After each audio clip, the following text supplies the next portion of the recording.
అమ్మ మాట. వెంకటాపురం అనే ఊరిలో రామయ్య అనే ఒక రైతు ఉండేవాడు. అతని దగ్గర మేకల మంద ఉంది. ప్రతిరోజు ఆ మేకలను మేత కోసం అడవికి తీసుకువెళ్ళేవాడు. ఒకరోజు ఆ మందలో ఒక మేకకు ఒక అందమైన మేకపిల్ల పుట్టింది. ఆ మేకపిల్ల చాలా అల్లరి చేస్తూ అప్పుడప్పుడు మంద నుంచి బయటికి వెళ్ళిపోతూ ఉండేది.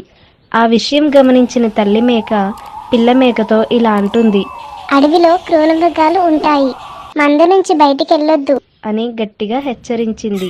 అప్పుడు ఆ పిల్ల మేక తనలో తాను ఇలా అనుకుంటుంది: మా అమ్మ నా మీద కావాలనే కోప్పడుతుంది.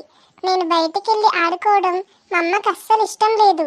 అలా అనుకుంటూ తన సంతోషానికి అడ్డంకి చెబుతున్న తల్లిపై కోపం పెంచుకుంది. ఎప్పటిలాగే రామయ్య మందను అడవిలోకి మేత కోసం తోలుకుని పోయాడు. ఆ పిల్ల మేక తల్లి చూడనప్పుడు మంద నుంచి బయటికి వెళ్ళిపోయింది. ఆ అడవిలో ఒంటరిగా ఆకలితో తిరుగుతున్న పులికి కనిపించడంతో ఒక దుక్కున పంజా విసిరి మేకపిల్లను ఆరగించింది ఆ పులి. దీనిలో నీతి ఏమిటంటే, పెద్దలు ఏది చెప్పినా అది పిల్లలు మంచి కోసమే, వాళ్ళు సంతోషాన్ని అడ్డుకోవాలని కాదు.